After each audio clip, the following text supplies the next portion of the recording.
que você está de pé e levante a sua Bíblia bem alto. E nós vamos fazer uma declaração de fé dizendo assim: esta é a minha Bíblia. Eu sou o que ela diz que eu sou. Eu tenho o que ela diz que eu tenho. E eu posso o que ela diz que eu posso. No nome de Jesus. Amém. Senhor, essa é a tua palavra, ela é infalível, ela é maravilhosa, ela é inerrante, ela é única, ela é poderosa para mudar a nossa história. Senhor, ao sermos expostos agora à tua palavra, fala conosco, ministra o nosso coração, endireita os nossos caminhos, guia-nos, ó Deus, pelo caminho eterno, dá-nos o conselho que vem do alto e abençoe-nos, ó Deus, para que possamos ter o nosso coração como uma terra fértil, de modo que a tua palavra possa cair e produzir fruto, e esse fruto prevaleça. Queremos ouvir o Senhor, que o teu Espírito possa ministrar a nós. Mistura, Senhor, as tuas palavras às minhas, por misericórdia, porque nós queremos ouvir a ti. E oramos em teu nome, Jesus. Amém. Eu quero compartilhar com vocês um tema chamado uma esperança viva. Nós estamos num momento onde nós precisamos muito de esperança. Você precisa de esperança? Eu também. E nós precisamos colocar os nossos olhos nessa esperança que não morre, uma esperança que é eterna, uma esperança que muda a nossa vida. Então, ao invés de falar sobre a palavra esperança, vamos deixar o texto dizer o que a esperança de Deus traz ao nosso entendimento. Então, eu queria que você abrisse a sua Bíblia na carta que Pedro escreve, a primeira carta de Pedro, no capítulo 1. E nós vamos deixar o texto falar conosco.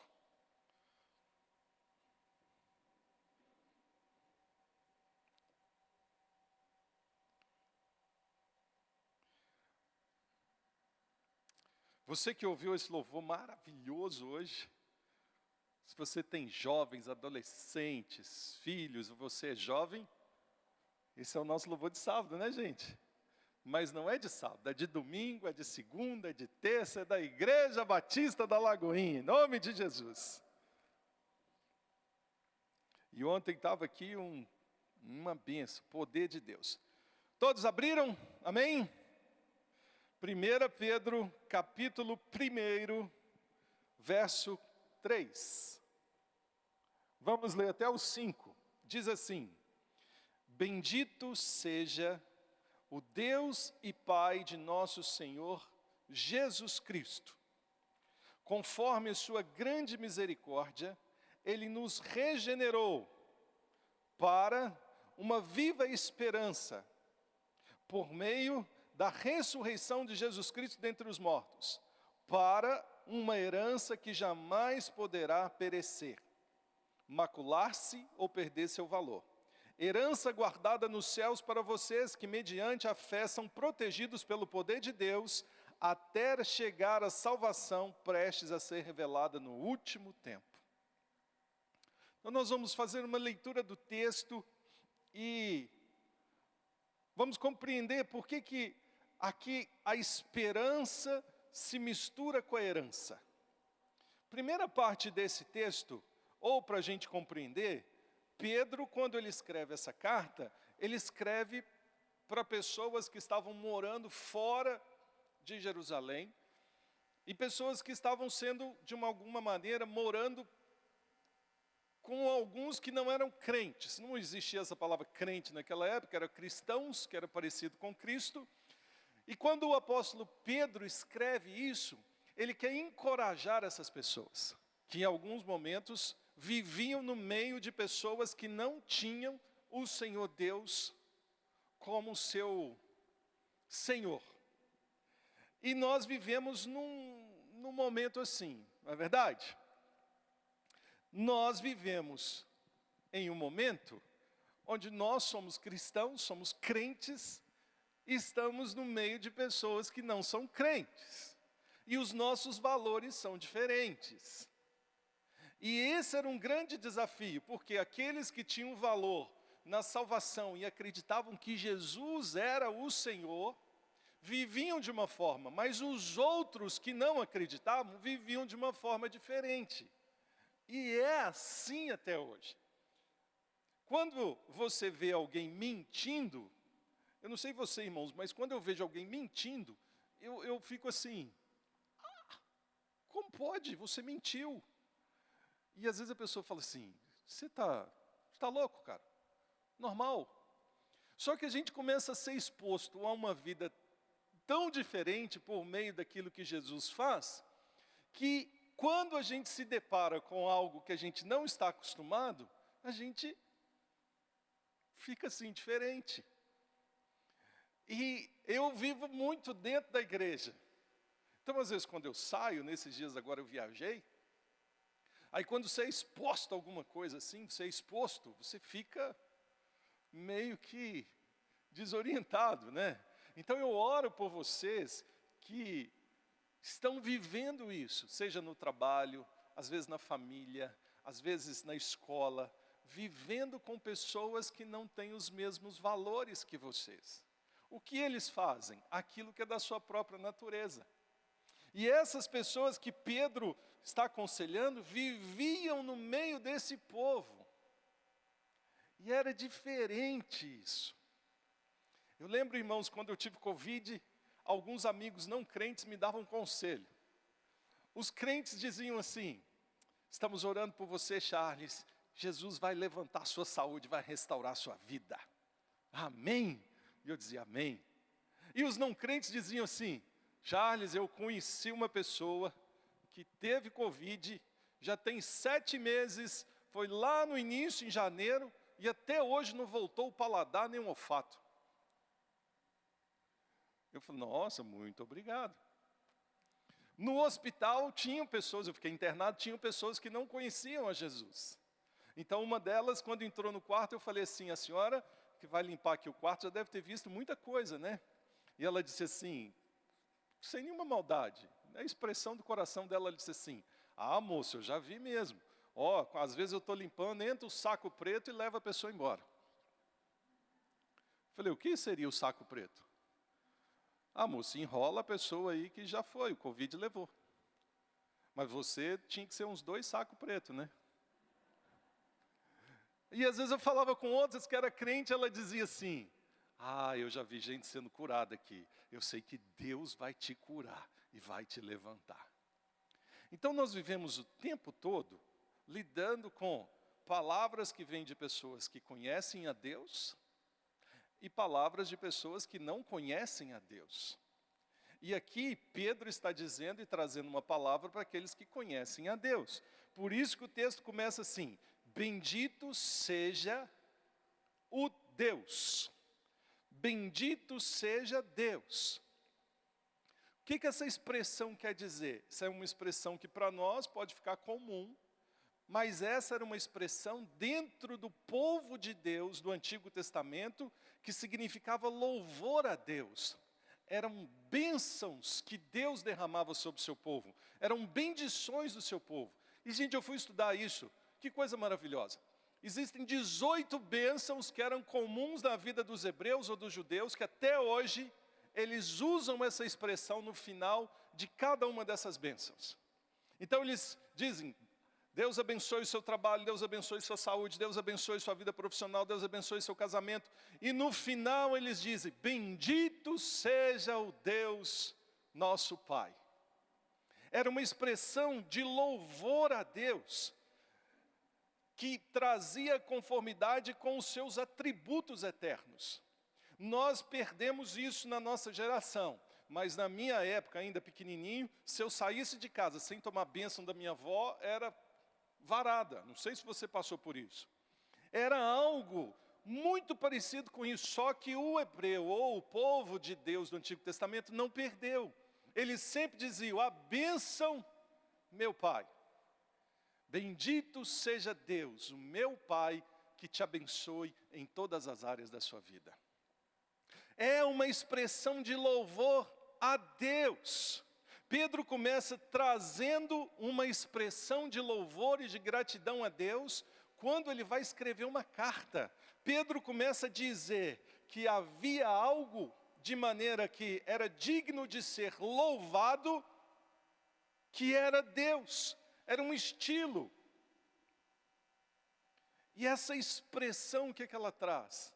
Ela traz uma profunda e autêntica gratidão. Por que está escrito assim? Porque eles eram, vamos usar a palavra devoto, a gente fica meio cismado com essa palavra, não é verdade? Fala devoto, você pensa em outra coisa. Mas havia uma devoção a Deus. Então era algo que mexia com as pessoas. E precisa voltar a mexer conosco, gente. Deus é o nosso Deus. Quando nós dizemos assim, bendito Deus e Pai, nós estamos louvando a Deus e dizendo que Ele é maravilhoso, que nós servimos a Ele e que Ele nos guarda em tudo. Estamos reconhecendo que Deus é bendito e o único digno de louvor. E isso representava para quem falava uma vida piedosa. Uma vida de piedade. Quando a gente fala a palavra piedade, o que você lembra? Muitas coisas de uma outra vida, não é? Mas uma vida piedosa. Havia um movimento lá, depois da reforma, no início ali, logo depois da reforma, antes de John Wesley, de um moço chamado Jacob Spinner, ele escreve um livro chamado Pia Desideria, e nasce ali um movimento chamado pietismo, e de um outro lado, puritanismo. O que eram esses movimentos? Eram movimentos de uma vida piedosa e devoção e devota a Deus. Como os crentes viviam? Totalmente separados daquilo que era mundano, totalmente separado daquilo que era profano. Eles viviam no secular, eles viviam no meio dos outros, eles viviam no mundo, trabalhavam nesse mundo, mas eles tinham uma compreensão de vida piedosa diferente dos outros. E quando nós dizemos, Deus, bendito nosso Pai, isso reflete em nós o caráter de uma vida piedosa. Uma vida piedosa que era semelhante a Jesus. O que eles queriam? Ser semelhantes a Jesus. Não mentiam, pagavam seus impostos, não bebiam, se separavam para o Senhor, não fofocavam, não murmuravam, tinham o seu tempo de oração, buscavam a Deus fervorosamente, eram sal e luz no mundo. Era uma vida piedosa, uma vida diferente. As roupas eram diferentes. Diferente no sentido assim, não eram imorais, não eram sensuais. Se separavam das pessoas, no sentido não de não se misturar, mas se separavam e era comum saber que aquela pessoa era crente e ela era uma pessoa dita assim, até confiável. Uma vida piedosa. Pedro está dizendo, bendito Deus e Pai, reflete uma vida piedosa que ele tinha e ele queria trazer para aquelas pessoas. Sabe essa vida que você vê, que o Senhor restaure isso na igreja? Sabe aquela pessoa, minha sogra é assim, sabe aquela pessoa que você vai chegar próximo a ela, você fala assim, Senhor Jesus, limpa o meu coração, perdoa as minhas falhas, e não deixa essa pessoa ver os meus pecados? Não sei se você já passou por isso, mas na Lagoinha a gente tinha a irmã Ângela, a minha sogra, outros irmãos, pastor Ronaldo, que eram pessoas que, a Zinete, a gente às vezes ia subir para a estância e, Senhor, limpa aqui os meus pecados, Senhor, apaga, porque quando eu chegar lá, que esteja tudo limpo. Pessoas assim, são pessoas que olham para o Senhor e dizem, bendito é o Senhor, o meu Pai. Porque há uma expressão nisso de uma vida piedosa, de uma vida consagrada a Deus, de uma vida separada a Deus, de uma vida onde a gente olha para a pessoa e a gente mistura a vida dela com a vida de Jesus. É assim que nós cristãos podemos viver. Era esse o tipo de gente que Pedro estava encorajando. Sejam parecidos com Jesus. Você é parecido com Jesus? Sim ou não? Tem que perguntar a Vanessa, né? Perguntar a Vanessa. Vanessa, o Charles é parecido com Jesus? Se a Vanessa falar assim em alguns momentos, em outros, ou é 100% ou não é. E a vida piedosa nos traz essa característica de ser parecido com Cristo, parecido com Jesus. E é interessante que a primeira frase do texto continua assim: bendito seja o Deus e Pai. Era uma expressão que o hebreu, que o judeu fazia. Era uma distância. Proporcionava a um Deus que os abençoava. Mas Pedro diz assim: bendito seja o Deus e Pai do nosso Senhor Jesus Cristo.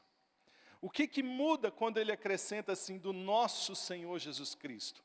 Agora não é só o Deus que abençoa Israel. Agora não é só o Deus que abençoa, não é só o Deus dos hebreus, não é só o Deus dos judeus, mas é um Deus que se tornou próximo, a ponto da gente falar assim, do nosso Senhor Jesus Cristo, quebrou uma barreira que separava e trouxe a gente mais perto de Jesus.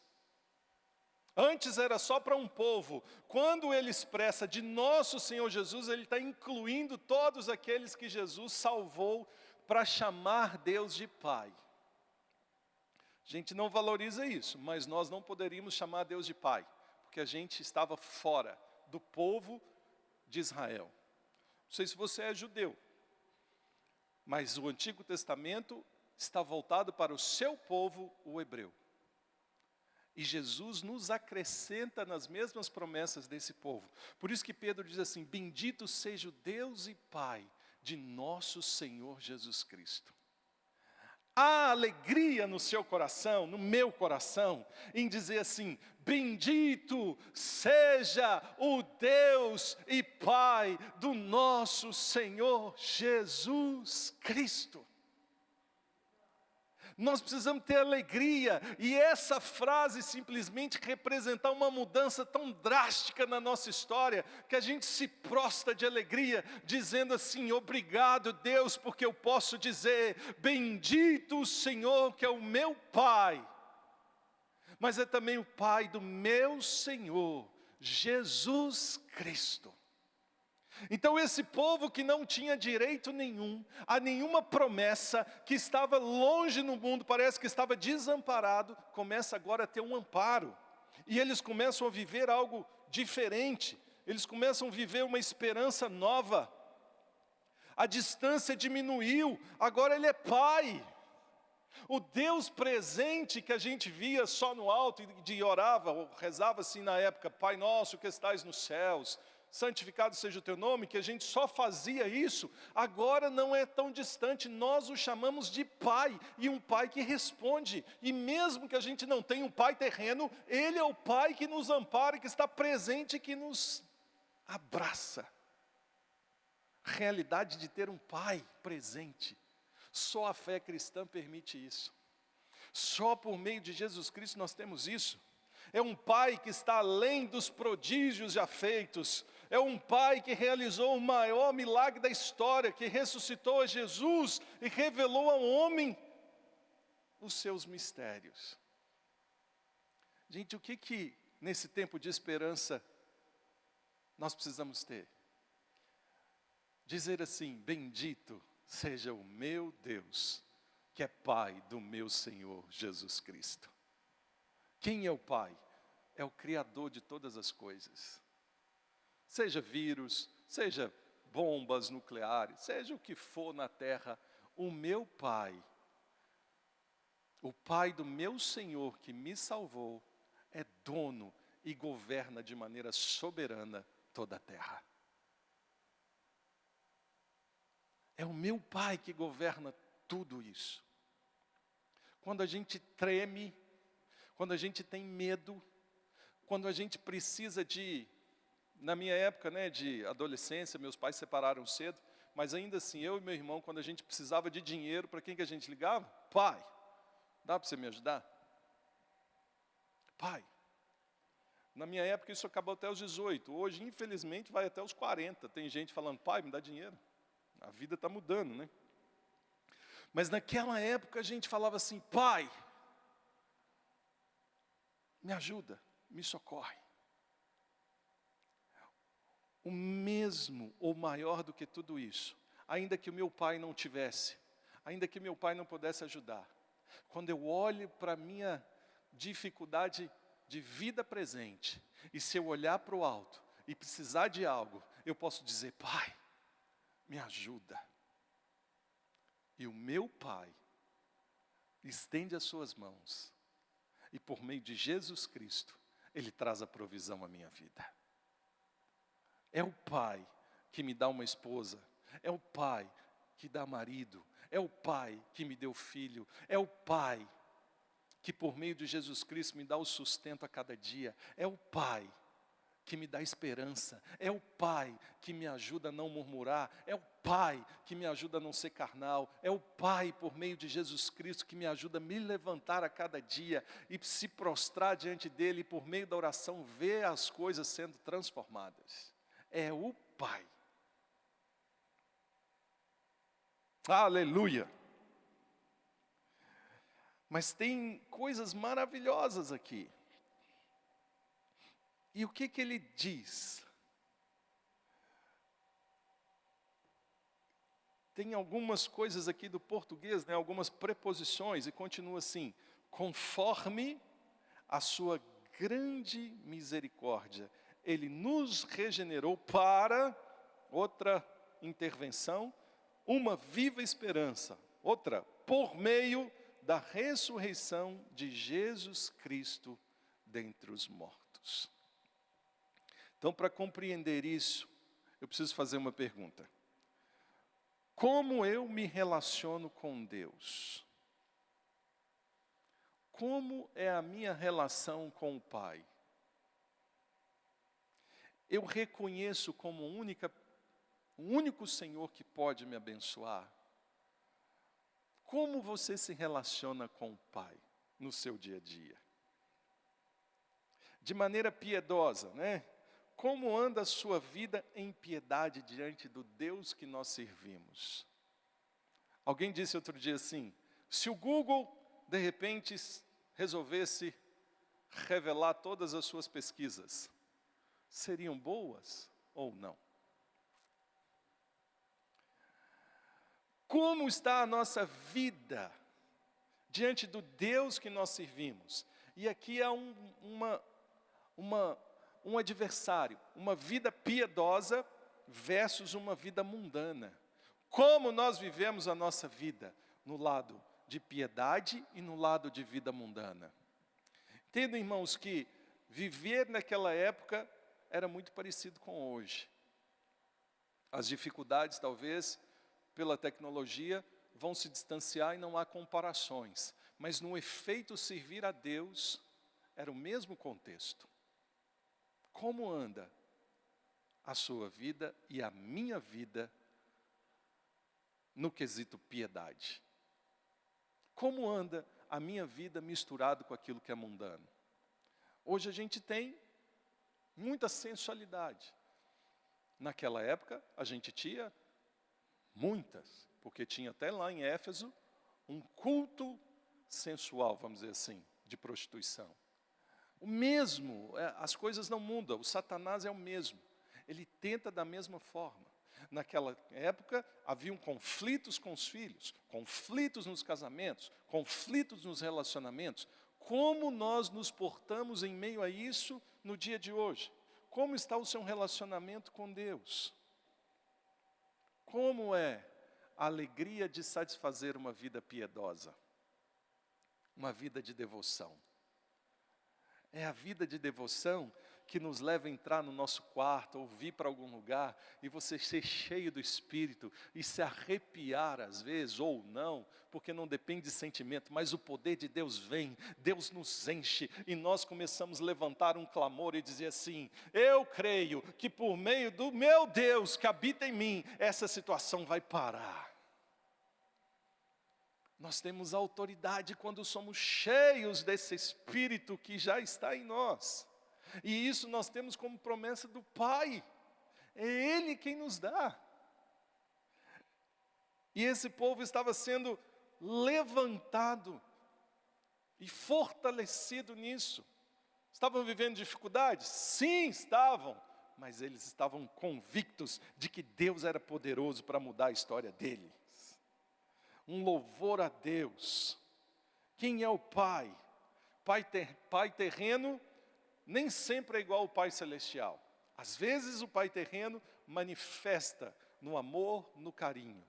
Mas no nosso país, muito comum o Pai terreno não manifestar o caráter de um Pai celestial. Às vezes o Pai terreno nos afasta da compreensão de quem é um Deus de Pai eterno. Porque por N situações e pela ignorância ele não conseguiu derramar amor sobre os filhos. Mas o Pai celestial não abandona. Então nós podemos dizer, bendito Pai. Por isso que Romanos diz que nós temos que transformar a nossa mente, lutar na nossa mente, para a gente não deixar a compreensão terrena macular aquilo que Deus é para nós como Pai. Amém? Os irmãos estão entendendo? O que eu quero mostrar? Deus é louvado pela regeneração. Ou seja, tudo aquilo que Ele fez. Há um momento de louvor, conforme a sua grande misericórdia. Ou seja, de acordo com o seu caráter, Ele agiu em misericórdia. Ele não olhou para as nossas falhas, Ele não olhou para a nossa chatice, Ele não olhou para aquilo que a gente faz, Ele não olhou para as nossas intrigas, Ele olhou para o seu amor mesmo e disse, eu vou restaurar o Charles, eu vou restaurar e regenerar você. O Pai escolheu amar, mesmo a gente sendo filho desobediente. O Pai, ao invés de dar uma mangueirada, uma vez eu apanhei do meu pai de mangueira. Minha avó, eu lembro da cena, tem coisa que eles vão dizer que a gente precisa ser curado, né, irmãos? Eu acho que eu já fui curado, mas eu lembro dessa cena. Minha avó, a bisavó, foi em casa e queria assistir o Silvio Santos. E me marcou tanto que eu queria assistir um seriado chamado Esquadrão Resgate. E só existia uma televisão, que era até alugada lá em casa, e mais ou menos colorida. E a minha avó chega e no meio do episódio, meu pai coloca no Silvio Santos. Mas eu peguei a cadeira e joguei lá no quintal. E meu pai só falou assim, ninguém era crente, né? Então ele falou assim, moleque! E eu saí correndo. Na hora que eu ia pular o portão, ele pegou um pedaço de mangueira, e do jeito que ele pegou a mangueira, ela pegou das minhas costas até lá na perna. E eu acho que eu até engordei, porque ficou um calombo já vez de... Então naquele momento ali, meu pai me corrigia. Eu merecia. Agora, com o nosso Deus, Ele não nos dá mangueirada. Deus nos abraça e cobre o nosso pecado com seu amor. E só diz assim, não peques mais. A gente mereceria uma mangueirada. Não sei se você já apanhou do seu pai. O pai do meu melhor amigo era mais tenso. Ele batia com um cinto de esferas. E na minha época era interessante, porque a gente ficava comparando qual pai batia mais. Então esse do meu amigo, que era cinto com esfera, ganhava. Um outro tinha um chicote. A nossa rua era meio assim. A gente aprontava muito? Nem sempre. Mas eram coisas assim simples, irmãos. Às vezes a gente não ia para casa às 10 horas da noite e levava chicotada. Às vezes a gente também merecia. Teve uma época que nós roubamos o cobre de toda a vizinhança, dos fios que estavam lá, queimamos, vendemos ferro velho para comprar biscoito recheado. A vida era diferente, né?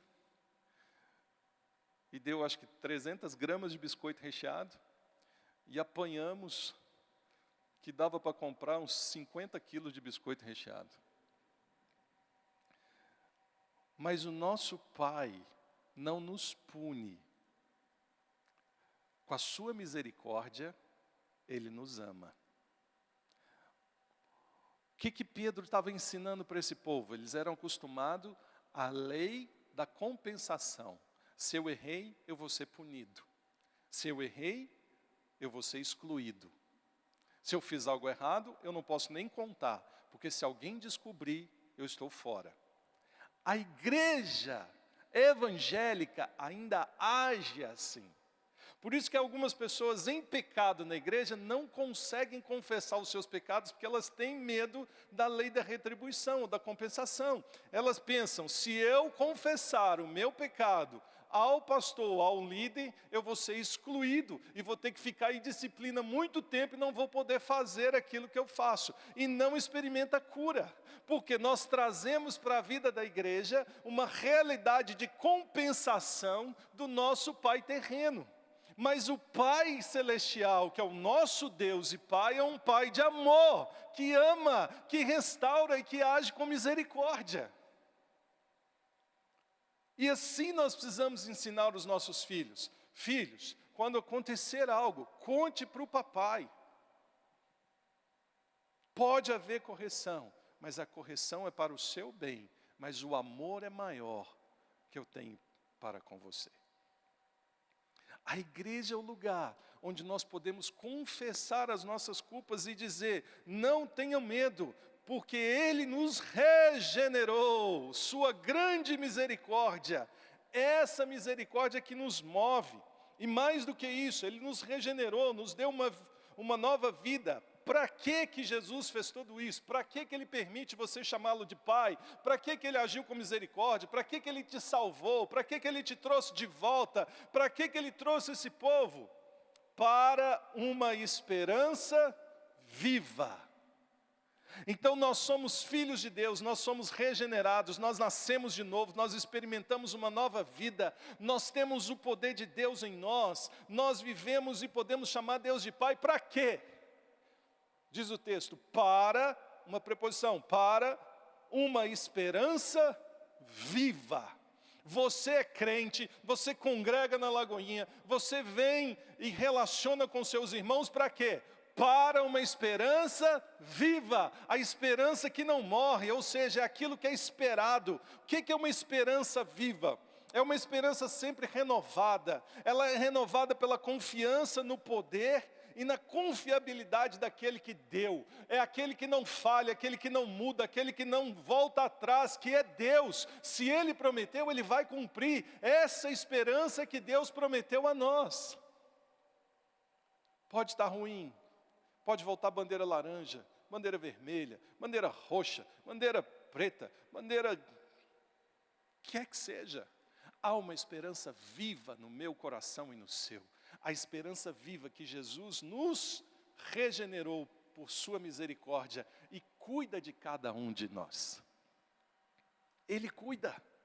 Há uma esperança viva na minha vida, na vida dos meus filhos, na vida dos meus pais, na vida da minha esposa, na vida do marido. Há uma esperança viva, há uma esperança de que aquilo que Ele prometeu, que é esperado, Deus vai intervir, porque essa esperança não é na nossa força, mas na confiança que temos que Deus pode fazer tudo de novo.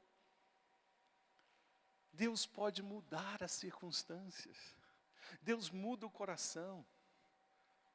Deus transforma, Deus traz vida, e Deus manifesta poder para uma viva esperança. Aquilo que é esperado, além daquilo que é esperado, é uma herança eterna. É um povo que estava em conflito e perseguido entre os cristãos, mas eles tinham uma esperança que Deus era com eles. Em Romanos 5:5, diz assim, falando sobre a esperança, no capítulo 5 de Romanos,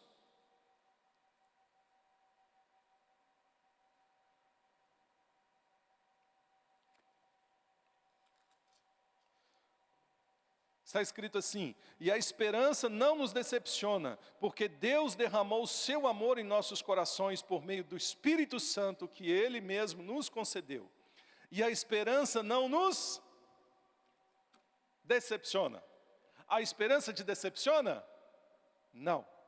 A esperança em Deus não decepciona. Eu decepciono, o irmão decepciona, a esposa decepciona, o pai, a mãe, os filhos decepcionam. Mas a esperança viva não decepciona. E foi para uma esperança viva que Deus te chamou. Foi para uma esperança viva que Deus nos chamou para viver uma vida piedosa. Então a nossa esperança não está no outro, não está no pastor, não está no pai, não está no governo, não está nas finanças, não está nos negócios, ela está naquele que nos chamou primeiro, e o qual nós falamos: bendito Deus e Pai de nosso Senhor Jesus Cristo. A esperança viva. Olhe para você, sim, nas suas mãos, há uma esperança viva, que não te deixa desanimar. Há uma esperança viva que pode mudar a sua história. Há uma esperança viva que pode trazer um cenário novo para a sua história. Aleluia. Eu estava agora há pouco em Santa Maria, onde pegou fogo naquela boate. E eu fiquei em frente assim, o muro daquele lugar. A nossa igreja Batista da Lagoinha em Santa Maria fica 3 lotes, 60 metros ou menos daquele lugar. E é um lugar, uma rua onde ninguém passava, nem carro, nem pessoas andavam naquele lugar. Agora é nítido a opressão daquele lugar, a angústia daquele lugar. Mas interessante que o pastor disse que quando a igreja foi para aquele lugar, a esperança voltou àquela rua. Hoje já tem comércio, as pessoas já andam, os carros passam por aquele lugar, porque a esperança viva chegou naquela rua. Onde havia morte, hoje há dor. Pais que perderam seus filhos estão congregando na igreja, praticamente ao lado da tragédia, porque só o Deus de misericórdia pode falar assim: eu tenho uma esperança para você, ainda que você tenha tido uma perda. Ainda que a gente tenha tido uma perda, a esperança viva supera o nosso momento de dor. E que esperança? Vou só até o 3, né, porque não vai dar tempo. Por meio, essa esperança viva, ela é o quê? Por meio da ressurreição de Jesus Cristo entre os mortos. Para uma esperança futura. É uma esperança que não vai acabar nunca. O que Pedro está dizendo é assim: persevere, pois o que há de vir é maior do que o que acontece agora. Persevere, não tenha medo. Só ler o texto, o segundo aqui. O verso 4 diz assim: para uma herança que jamais poderá perecer, macular-se ou perder o seu valor. A herança se mistura com a esperança. E que herança futura é essa? Diz, para uma herança que jamais poderá perecer, macular-se ou perder o valor. Nas palavras, vamos falar assim, no conceito, na língua da época, era incorruptível, incontaminável, imacessível. Não poderá perecer, não pode macular-se, não pode perder o valor. E um exemplo maravilhoso que eu achei dessa herança que jamais pode perecer, pode macular ou perder o valor. É como uma flor que nunca murcha nem perde a sua beleza. Ou para nós hoje, e aí foi uma adaptação minha, é como uma pizza que você compra, que ela nunca fica velha. E mesmo no outro dia ela está quente e crocante. Será que isso é possível? Não, porque geralmente ela fica gelada e fria, gelada e dura. Mas imagina, uma flor que nunca murcha, mesmo fora do jardim. Imagina uma pizza que você recebe, e que ela sempre vai estar quente e crocante e nunca estraga. O contexto dessa herança, que nunca pode perecer, nunca pode macular-se ou perder o seu valor, é semelhante a algo que a gente não consegue descrever e imaginar. Então a esperança viva, ela está ligada a uma herança que nunca vai acabar na nossa vida. Irmãos, o que esse texto nos ensina, né? E eu quero terminar aqui, à noite eu vou continuar de outro ponto. É que, quando esse povo estava sofrendo, quando esse povo estava vivendo em meio a perseguições, quando esse povo estava vivendo entre Roma e os judeus que começaram a se levantar, eles tinham uma esperança viva, de uma herança futura que era incorruptível. Nós temos ameaças, nós temos vacina. Tem gente que fala, você vai ter que tomar vacina. Não vai ser obrigado, não vai. O que vai acontecer? Vai morrer? Não vamos. Vai ter Natal? Não vai. Tem que ir embora para casa às 11 horas da noite. Você chega no shopping, parece que já é outro mundo. A gente anda de máscara, terrível. Viajei de avião, e aí assim, não tire a máscara. Mas não tinha uma poltrona vazia e todo mundo encostando no outro. É um negócio incoerente, está incoerente a vida. E ao mesmo tempo a gente olha para esse cenário e fica com medo. Porque alguns falam assim, o que será? Ai meu Deus, vai parar tudo. Pedro fala assim para a gente, louve a Deus, que é Pai do seu Senhor Jesus Cristo. E creia que existe uma esperança viva e uma herança para você que ninguém pode tomar, que ela não vai se corromper, que ela não vai perder o valor e que ela não vai ser tirada de você nunca. É como um buquê de flores que você, moça, ganhar, que ele nunca vai ficar murcho, ele sempre vai ficar bonito toda a vida. Nós somos essa flor que nunca vai murchar, mesmo fora da água ou fora da terra, nós somos uma flor no jardim de Deus que nunca vai perder o seu valor.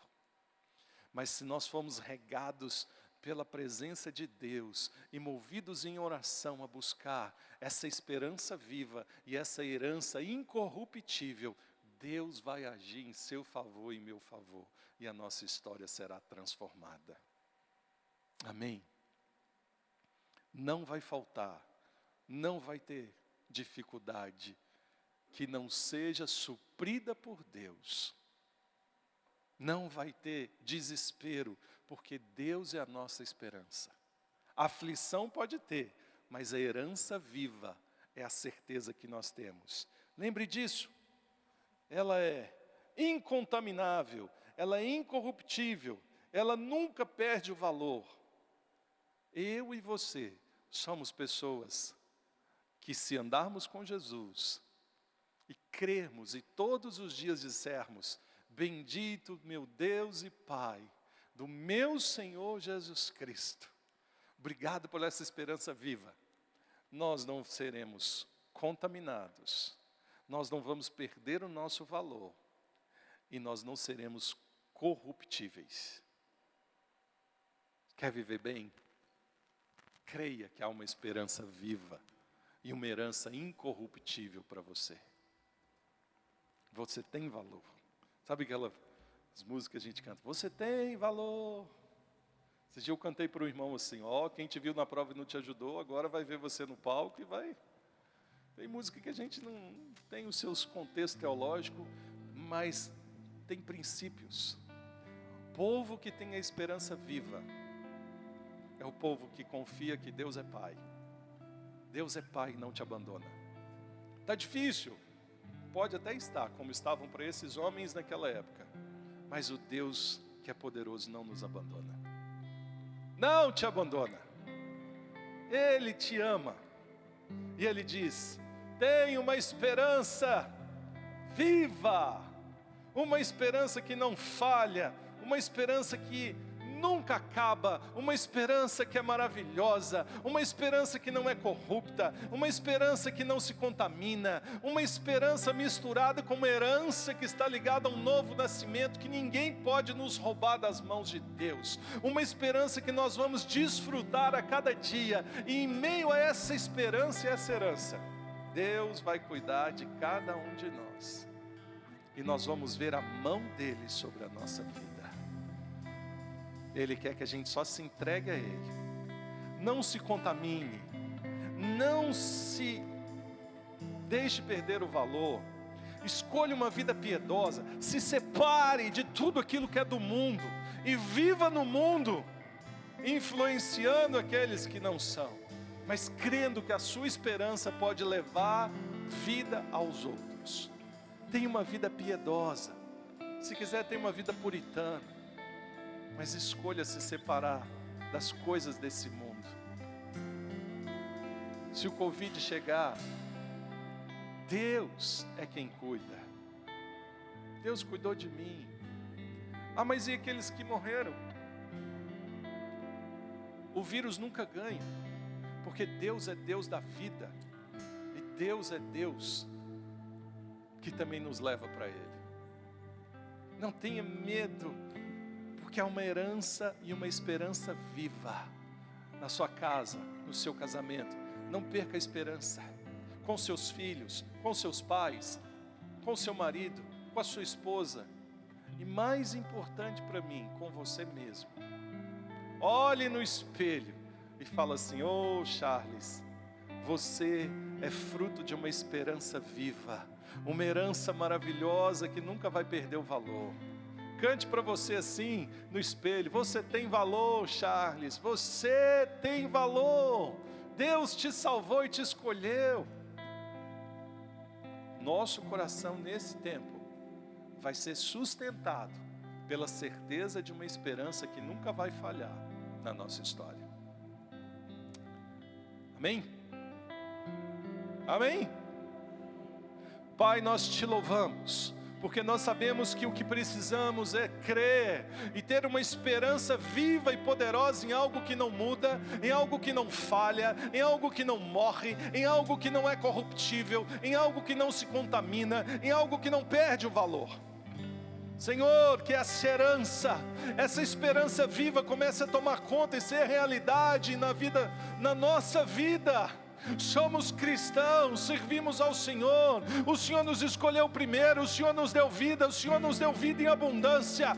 Que o Teu poder se manifeste em nós, que haja esperança, que aqueles sentimentos, opressões, angústias, tristezas, dores, nós oramos agora: tira esse fardo e traz, ó Deus, a certeza de uma esperança viva que se manifesta diariamente, de modo que não seremos desamparados, pelo contrário, seremos amparados pelo Teu imenso amor, pelo Teu infinito amor, pela Tua presença gloriosa, pela vida do Senhor que se manifesta em nós.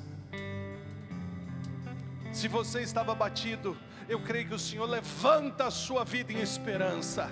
Se você reclamava, murmurava, dizia coisas que não são do Senhor, eu creio que o Senhor te muda para uma vida piedosa, uma vida de consagração a Ele, porque isso vem nele.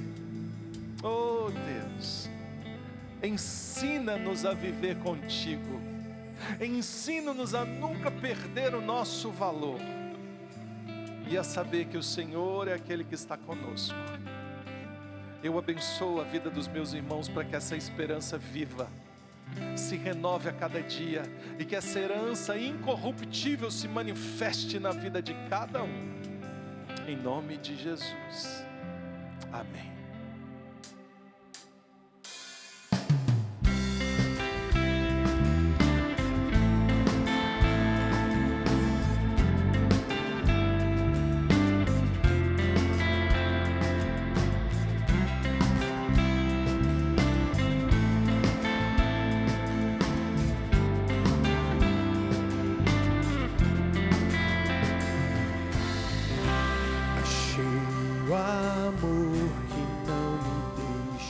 Só achei a alegria que é maior, achei o descanso para o meu coração, achei alívio e libertação.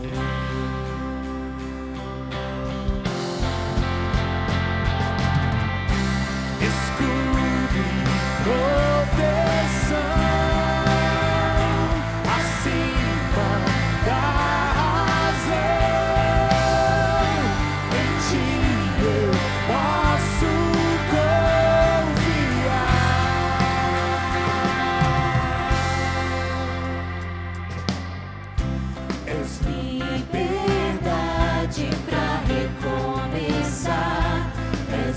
esperança pra contigo.